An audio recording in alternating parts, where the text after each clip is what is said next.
జై శ్రీరామ్. హిందూ బంధువులందరికీ నమస్కారాలు. Pakistan in shambles. Pakistan has reached A point, అది పీసెస్ అవ్వడం అనేది ఇన్ఎవిటబుల్ అన్నమాట. అసలు 4 years బ్యాకే పాకిస్తాను మొత్తం స్ప్లిట్ అయిపోయి పీసెస్ అయిపోయి పాకిస్తాన్ ఫినిష్ అయిపోయేది. జో బైడెన్ గవర్నమెంట్ రావడం వల్ల యుఎస్ ఇన్ఫ్లుయెన్స్లో American government plus world bank ద్వారా బైడెన్ ఇన్ఫ్లుయెన్స్ ఉపయోగించి అప్పులు ఇప్పించడం వల్ల, మళ్ళీ డబ్బులు ఇవ్వడం వల్ల పాకిస్తాన్ 4 ఏళ్ళు మళ్ళీ సర్వైవ్ అయింది. ఇప్పుడు బైడెన్ గవర్నమెంట్ పోయింది, ట్రంప్ వచ్చిండు. కాబట్టి ట్రంప్ నుంచి ఎటువంటి హెల్పింగ్ హ్యాండ్ ఉండదు. ఆల్రెడీ పాకిస్తాన్ ఫైనాన్స్ మినిస్టర్ అమెరికాకు వెళ్ళాడు, వరల్డ్ బ్యాంక్ కలుస్తున్నాడు, ఇప్పుడు ఏషియన్ బ్యాంక్ వెళ్ళాడు, అక్కడ కలిశాడు. తర్వాత Islamic bank, Gulf Islamic banks వెళ్ళిండు, అందరినీ కలిసిండు. అందరినీ అప్పులు అడుగుతున్నాడు, హెల్ప్ చేయమని అడుగుతున్నాడు. అంతకుముందు ప్రీవియస్ లోన్స్ రైట్ ఆఫ్ చేయండి, లేకపోతే పోస్ట్పోన్ చేయండి, ఇంట్రెస్ట్ను టైం ఇవ్వండి, ఇంకా మీరే మళ్ళీ మాకు డబ్బులు సాయం చేయండి అని అడుగుతుంటే ఇక్కడ కూడా ఎవరు డబ్బులు ఇస్తలేరు. గల్ఫ్ కంట్రీస్ అయితే, Gulf countries Iran, Afghanistan have got no sympathy for Pakistan. ఎటువంటి సానుభూతి వాళ్ళకు లేదు. Sindh province, Balochistan provinces compulsory మేము పాకిస్తాన్లో ఎట్టి పరిస్థితిలో ఉండము, మేము విడిపోతాము అని కొట్లాడుతున్నారు. సింధు వేరైపోతుంది, బలూచిస్తాన్ వేరైపోతుంది అనమాట. ఇప్పటికే UN నుంచి మన ఇండియా కానీ ఎప్పుడు హెల్ప్ చేయలే కాబట్టి వాళ్ళు సొంతంగా కొట్లాడుతున్నారు కాబట్టి ఇంత టైం పట్టింది.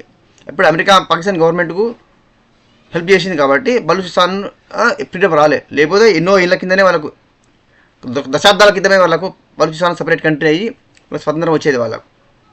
ఈ పాపం లోపల అమెరికా, వెస్ట్రన్ కంట్రీస్ యొక్క పాపం కూడా ఉంది, దీనిలో భాగస్వామ్యం ఉంది. ఎనీవే, ఇప్పుడు ఇమ్రాన్ పరిస్థితికి వండిపోవడానికి కారణం ఏంటిదంటే, ఒకపై అప్పులు పుట్టలేవు, కొత్త అప్పులు రావు, ధరలు బాగా మండిపోయినాయి, ఇన్ఫ్లేషన్ కంట్రోల్ చేసిన అవకాశం లేదు. ఇంకా ఏంటిది, ఇమ్రాన్ ఖాన్ జైల్లో ఉన్నాడు. ఎలక్షన్స్ లోపల ఓడిపోయిన తర్వాత ఆయన జైల్లో పెట్టిండ్రు. ఆయన ఓడిపోయిందని చెప్పి డిక్లేర్ చేసి ఆయన జైల్లో పెట్టిండ్రు. తర్వాత పాకిస్తాన్ ISI మిలిటరీ, ఇటు అమెరికా, ఇప్పుడు డీప్ స్టేట్ అనుకోండి, వీళ్ళంతా కలిసి మళ్ళీ షాబాజ్ షరీఫ్ను ప్రైమ్ మినిస్టర్గా పెట్టి ఈ గవర్నమెంట్ పెట్టిండ్రు. పప్పెట్ గవర్నమెంట్ అన్నాడు. వాళ్ళకి కావాల్సింది ఏ దేశంలో పప్పెట్ గవర్నమెంట్స్. వాళ్ళు చెప్పినటువంటి ఆడినట్టు తుర్బొమ్మలాగా ఆడేవాడు, రోబోట్ లాంటి వాడు కావాలి, పప్పెట్ లాంటి వాడు కావాలి. కాబట్టి పప్పెట్ గవర్నమెంట్ని ఇన్స్టాల్ చేసింది US. అయితే ఇప్పుడు గవర్నమెంట్ రెజిమే మారిపోయింది కాబట్టి హెల్పింగ్ హ్యాండ్ అనేది దొరకదు. ఇమ్రాన్ ఖాన్ పార్టీకి సంబంధించిన లక్షల మంది కార్యకర్తలు ఇస్లామాబాద్, పాకిస్తాన్ రాజధాని క్యాపిటల్ సిటీ ఇస్లామాబాద్ను, కరాచీని, లాహోర్ను మొత్తం రోడప్ చేస్తూ ఉంటారు. మొత్తం ఎక్కడెక్కడ రోడ్లను మొత్తం బంధించి, మన భారతదేశంలో మీరు చూసారుగా షైన్ బాగ్ లాగా ఢిల్లీ లోపల ఎట్లయితే రోడప్ చేసి కార్నర్ చేసి మొత్తం బ్లాక్ చేసినారో, రోడ్లు ఎటు అన్ని వైపులా అసలు దిగ్బంధం చేసి ఎటువంటి పోకుండా, జనం ఇటు పోకుండా అటు పోకుండా అటువంటి పరిస్థితులు పాకిస్తాన్ కల్పించారన్నమాట. తీవ్రంగా లక్షల్లో జనం వస్తున్నారు రోడ్ల మీదకి వచ్చి స్ట్రైకుల్లో పాల్గొంటున్నారు. లక్షల మందిని చంపుతారా? చంపేస్తుంటే ఈ గవర్నమెంట్ ఉంటుందా? ప్రపంచం ముందు ఇజ్జతమానం పోతుందా? పోదా? అంతమందిని చంపలేరు. అట్లనే వాళ్ళు ఊరుకుంటలేరు, వాళ్ళు కాంప్రమైజ్ అవుతలేరు, వాళ్ళు వెనక్కి పోతలేరు. వీళ్ళు కొట్టుకోవడం వల్ల పడ, రాళ్ళతో కొట్లాడుకోవడం, తోసుకోవడం వల్ల కొట్లాడడం పడ ఇది వీళ్ళు కాపులు చేసిండ్రు. 6 చచ్చిపోయారు నిన్న పాకిస్తాన్ సివిలియన్స్. ఇమ్రాన్ ఖాన్ను వెరీ కాంప్రమైజ్ చేయండి, ఇమ్రాన్ ఖాన్ కొద్దాం శాంతి చెప్పండి, కాంప్రమైజ్లో పోని అడిగితే ఇమ్రాన్ ఖాన్ జైల్లో ఉండి ఏం చెప్పిండు, ఏం కాల్ ఇచ్చిండంటే డూ ఆర్ డై, నన్ను జైల్లో నుంచి విడుదల చేసి న్యాయాన్ని గెలిచిన ఎలక్షన్స్లో కూడా గవర్నమెంట్ నాది, నన్నే ప్రధానమంత్రిని చేయాలి, ఈ గవర్నమెంట్ తక్షణం రాజీనామా చేయాలి, దిగిపోవాలి. Shahbaz Sharif prime minister resign చేసి గవర్నమెంట్ను కంప్లీట్ డ్రాప్, ఈ గవర్నమెంట్ అధికారాన్ని వదిలేసుకోవాలని ఇమ్రాన్ ఖాన్ కండిషన్ అనమాట. అయితే డూ ఆర్ డై సిచ్యువేషన్ వచ్చింది. ఇమ్రాన్ ఖాన్ సపోర్టర్స్, వాళ్ళ పార్టీ వాళ్ళు లక్షల మంది కార్యకర్తలు డూ ఆర్ డై అనే పట్టుదలతో ఉన్నారనమాట. అంత డిటర్మినేషన్తో వాళ్ళు ముందుకు పోతున్నారు, కంటిన్యూ చేస్తున్నారు ఫైట్ని. వాళ్ళు కాంప్రమైజ్ అయ్యే ఉద్దేశం వాళ్ళకి లేరు. ఎందుకంటే జనము విసిగిపోయినరు. అన్నిటికన్నా ఇంతకన్నా పార్టీ మీకు ఒక క్వశ్చన్ డౌట్ రావచ్చు. ఎందుకంటే భారతీయులకు హిందువులకు డౌట్స్ రావడం అత్యంత సహజం. రాకపోతే ఆశ్చర్యపోవాలి, కానీ వస్తే ఆశ్చర్యం ఏముంది. మనకు రావడం లేదు అంతగానం. మనం ఇన్ని గుళ్ళు బలగొట్టినా కూడా, మనం ఎంత చేసినా కూడా మనకి ఎప్పుడు కోపం రాదు. మనం అంతగానం మనం స్ట్రైకులు చేయము, గుళ్ళలు పడము. అంతగానము దేవస్థానంలో అన్ని అన్యాయం చేసినా కూడా తిరుమల నుంచి మొదలుపెట్టుకుని అమ్మవారి గుడి హైదరాబాద్లో గుళ్ళు పలగొడితే కూడా మనకు రేషం రావాలి, మనం కొట్టాడే కదా. వాళ్ళకి ఎంతగానో కోపం ఎందుకు వస్తుంది అంటే దానికి కారణము రెండు ఉన్నాయి. ఒకటి, వాళ్ళకు ఆకలి మంటలతో బాధపడుతున్నారు. 1000 రూపాయలు పెడితే తప్ప మంచి భోజనం దొరకని పరిస్థితి ఉంది. ఒక రోజు 1000 రూపాయలు ఖర్చు పెడితే తప్ప మంచిగా భోజనం చేయలేరు.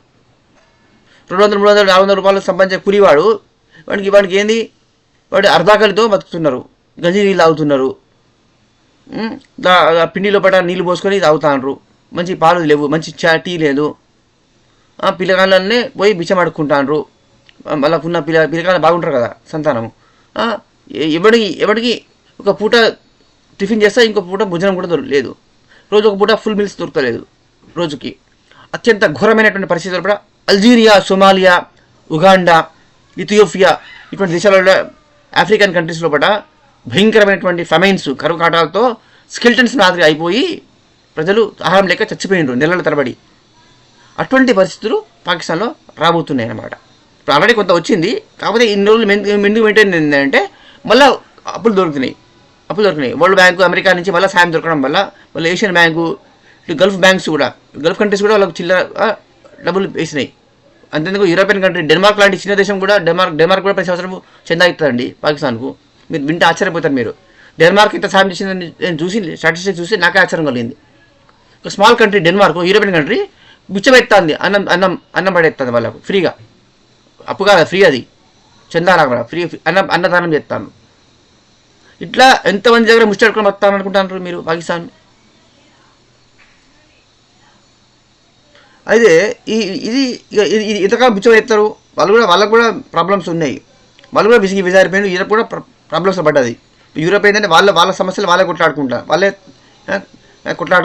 వాళ్ళకి బయటపడే సమస్యలు ఎట్లా బయటపడాలి, ఎట్లా బయటపడాలి, మనం ఎట్లా బతకాలి, ఎట్లా ముందుకు వెళ్ళాలని వాళ్ళకి అర్థం కాని పరిస్థితి ఉన్నది. కాబట్టి వాళ్ళు సాయం చేసే స్థితిలో లేరు. Europe has lost the position to help a bigger state like Pakistan. So ఇక్కడ ఇవన్నీ ఈ ఫ్యాక్టర్స్ అన్ని కూడా కాంట్రిబ్యూట్ చేయడం వల్ల తీవ్రమైన ఆకలి, పని చేయడానికి పని లేదు, పని చేస్తే వచ్చే డబ్బులు సరిపోవు, తిండికి సరిపోదు, రోగాలు వస్తే మంచి మందులు లేవు, హాస్పిటల్లో పోతే మంచి మందులు దొరకాయి, ప్రైవేట్లో అన్ని ఫాల్తూ అడల్టరేటెడ్ మందులు అనమాట, కల్తీ మందులు అధిక ధరలకు. మీరు పారాసిటమాల్ ఎక్కడ ఎంత దొరుకుతుంది మన ఇండియాలో? జ్వరం ట్యాబ్లెట్ 50 పైసలు దొరుకుతుంది. అక్కడ కెన్ యూ ఇమాజిన్, ఇప్పుడు మంచి బ్రాండెడ్ రూపాయి దొరుకుతుంది, రూపాయికి మనకు దొరుకుతుంది పారాసిటమాల్. అక్కడ 350 to 4 రూపీస్ పారాసిటమాల్ ఉన్నది. ఒక బ్రూఫిన్ 8 to 9 రూపీస్ ఉన్నది. ఒక రానిటిడిన్, ఫెమోటిడిన్, ఒంపరజోల్ మన దగ్గర 75 పైసలకు, 8 రూపాయలకు, 9 రూపాయలకు స్ట్రిప్ దొరుకుతుంది. 10 గోళీలు, రూపాయికి ఒక గోళీ వస్తుంది. 2 రూపాయలకు చిల్లర కొంటే నువ్వు 2 గోళీలకు 2 రూపాయలకు వస్తుంది నీకు 2 గోళీలు. ద సేమ్ రానిటిడిన్, ఒంపరజోల్ కానీ, రానిటిడిన్ కానీ, ఫెమోటిడిన్, FAM20, రమాప్రజోల్ లాంటి డ్రగ్స్ 14 to 15 రూపీస్ ఉన్నది ఒక ట్యాబ్లెట్. 1 ట్యాబ్లెట్. ఒక డాక్టర్ 10 ట్యాబ్లెట్స్ రాస్తారా రాయడా? 10 ట్యాబ్లెట్స్ రాస్తే వాడు 150 రూపాయలు పెట్టాలి వాడు ఒక స్ట్రిప్కు. ఇట్లా బతారు. 150 రూపాయలు స్ట్రిప్ పెడితే ఒక 10 ట్యాబ్లెట్ వాడక సరిపోతుందా? లైఫ్ లాంగ్ వాడమంటున్నాడు వాడు డాక్టర్ గారు. అంటే నెలకు 30 రోజులకు ఎంత పెట్టాలి వాడు బిల్లు? 450 రూపాయలు. జస్ట్ ఒక ర్యాప్ 20 mg 30 ట్యాబ్లెట్లు, 30 రోజులు 30 ట్యాబ్లెట్లు నెల రోజులు వాడాలంటే 500 రూపాయలు వాడు పెట్టాలి. 450-500 రూపీస్ వాడు ఖర్చు పెట్టాలి. ఇట్లా ఎన్నో రోగాలు ఉంటాయి, ఎన్నో మందులు కావాలి. అంటే నెలకు ఎన్ని వేలు ఖర్చు పెడతారు? వాడి భార్య ఉంటుంది, వాడి పిల్లలు, వాళ్ళకి రోగాలు వస్తాయి, వాళ్ళకి మందులు కావాలి. అంటే ఎన్ని వేలు పెడతారు పాకిస్తాన్లో కూడా? పెట్టగల క్షమత ఉన్నదా? అంత ఫైనాన్షియల్ కెపాసిటీ ఉన్నదా? ఈ బాధలన్నీ కూడా కాంట్రిబ్యూట్ చేస్తున్నాయి. కాబట్టి విప్లవము, సివిల్ వార్ వచ్చేసింది అక్కడ పరిస్థితి. మన దగ్గర సివిల్ రాలే కదా, అక్కడ సివిల్ వార్ ఎట్లా వచ్చింది, ఎందుకు వస్తుంది, ఇది నమ్మచ్చా, ఇది ఫేక్ న్యూసా అని అనుకునే వాళ్ళు కూడా ఎంతోమంది మేధావులు మన భారతదేశంలో ఉంటారు. ముఖ్యంగా హిందువులు ఏమి చదవకుండా అన్ని తెలుసు అంటారు చాలామంది. బనాయిస్తలేను, నేను వాస్తవం చెప్తున్నా. సూడో సెక్యులర్ అయ్యారు, సూడో ఇంటలెక్చువల్స్ ఉంటారు మన దేశంలో, సూడో ఫిలాసఫర్స్ ఉంటారు, సూడో ఏంటంటే మేము సెక్యులర్స్ కూడా సూడోలే, ఈ ఫిలాసఫర్స్ సూడోలే, ఇంటలెక్చువల్స్ సూడోలే, అసలు అన్ని సూడోలు బాగా అయిపోయింది అనమాట. సూడో జనాభా ఎక్కువైపోయింది మన ఇండియాలో కూడా. సో ఆకలి, రోగాలకు మందులు లేవు, మంచి చదువు లేదు, ఉద్యోగ అవకాశాలు లేవు, లేబర్ పని చేద్దాం లేబర్ పనులు కూడా లేవు, మంచి నీరు తెలియదండి, శుభ్రమైన నీరు దొరుకుతలేదు, కంటామినేటెడ్ వాటర్ ఏది పడితే అది అదే ఫిల్టర్ చేసుకొని దాన్నే వడబోసుకొని తాగుతున్నారు. అది పాకిస్తాన్లో ఉన్నటువంటి present situation as on today. అందుకనే సివిల్ వార్ సిచ్యువేషన్ ఆల్రెడీ వచ్చింది, అది ప్రొలాంగ్ అయింది. అది ఎప్పుడో వచ్చేసేది, ఇప్పుడు వచ్చి మొత్తం స్ప్లిట్ అయ్యేది అనమాట. అది ఇప్పుడు అది ఇక అది బ్రేకింగ్ పాయింట్కి వస్తుంది. అది వర్జుకి వచ్చేసింది అనమాట. చాలా ఎడ్జ్లో ఉన్నది ఇప్పుడు పరిస్థితి. అదే maybe in sooner or later, in few months of time లోపల, 4 to 5 months ఆఫ్ టైం లోపల పాకిస్తాన్ స్ప్లిట్ అయ్యి మొత్తం ముక్కలై నాశనం అయ్యి కథం, పాకిస్తాన్ ఫినిష్ అయిపోయే పరిస్థితి వచ్చింది. ప్రజలను ఫైరింగ్ చేస్తే ఎంతమంది, 1,000,000 మంది చంపుతుంది మిలిటరీ, ISI.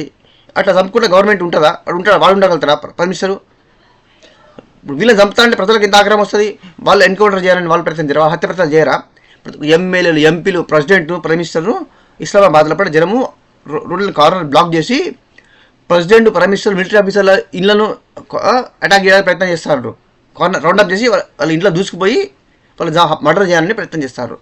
బంగ్లాదేశ్లో హసీనాను ఇంటికి అటాక్ చేయలే, ఆమె ముందుగా పారిపోయి వచ్చింది కాబట్టి ఆమె తీసుకెళ్ళి లేదు, ఆమె దొరికితే చంపుతారా లేదా? ఎగ్జాక్ట్లీ అదే పరిస్థితి పాకిస్తాన్ ప్రెసిడెంట్కు, ప్రైమ్ మినిస్టర్ కూడా ప్రాణహాని ఉన్నది ఇప్పుడు.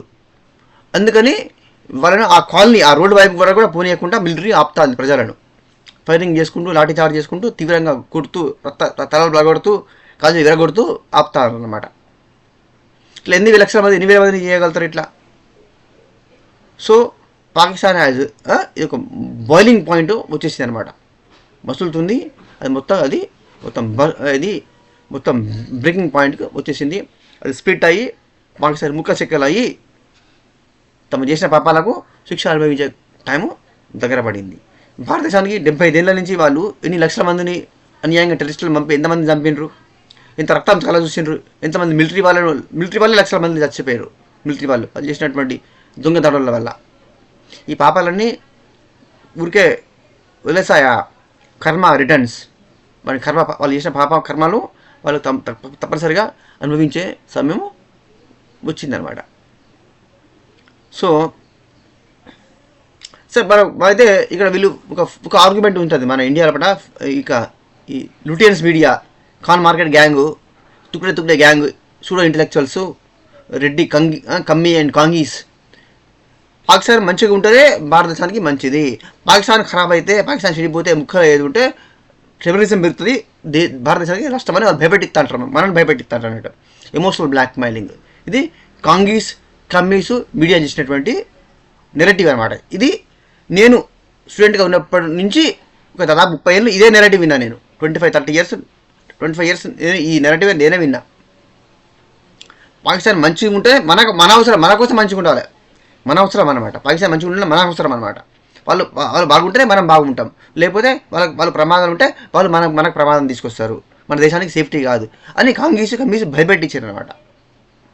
మొత్తం డిప్లొమాట్స్, అంబాసిడర్స్, రాయబార IASలు, IPSలు ఉంటారు, బ్యూరోక్రాట్స్ అంతా కూడా అట్లే ఉంటారు అనమాట. ఎందుకంటే వాళ్ళ చెంచాలే అంబాసిడర్లుగా, రాయబారులుగా, అన్ని దేశాల రాయబారులు కూడా వాళ్ళ చెంచాలనే పెట్టింది. కాబట్టి అటువంటి తుకుడే గ్యాంగోలు, Khan market gang, Lutyens media, pseudo ఇంటలెక్చువల్సే ఉన్నారు. కాబట్టి వాళ్ళు ఇటువంటి నెరేటివ్ని బిల్డప్ చేసిన అనమాట. We don't need to give a damn. అది అబ్సల్యూట్ నాన్ సెన్స్ అనమాట. If it is just Pakistan is anyway is going to be doomed. అది నాశనం అయితే మనకు ప్రమాదం ఏందండి? ఇప్పుడు రోజు టెర్రరిస్ట్ అవుతారు, అటాక్స్ అవుతారు, అట్లా అవుతాయి. కొత్త ఏముంది? దాన్ని మైట్ ఈజ్ రైట్, దాన్ని శక్తితో ఎదుర్కొని మన దేశాన్ని మనం కాపాడుకునేందుకు ఇంటర్నల్ శత్రువులను ఎక్స్టర్నల్ శత్రువులను ఎలా ఎదుర్కోవాలనే స్ట్రాటజీ, ఒక పర్ఫెక్ట్ పాలసీ, డిటర్మినేషన్, కమిట్మెంటు మన గవర్నమెంట్కి ఉండాలి. If government is determined, is fully committed to safeguard the interests of the country and the people of this country, definitely it is possible. ఎవ్వరు కూడా భయపెట్టించేందుకు try చేస్తే అది అర్ధరహితము, భయపడితే మనది మూర్ఖత్వం అవుతుంది తప్ప. ఇప్పుడు ఇదివరకంటే పాత గవర్నమెంట్స్ అంటే వాళ్ళంతా అమ్ముడుపోయిన పద్ధతిగా సోల్డ్ అవుట్ కాబట్టి అది. కానీ ప్రజెంట్ నేషనలిస్ట్ గవర్నమెంట్ అలా అలా భయపడేది గవర్నమెంట్ కాదు. So let's fight. We look forward how Pakistan is going to disintegrate ఎట్లయితున్నది, how it is going to break into pieces అనేది we shall wait and see.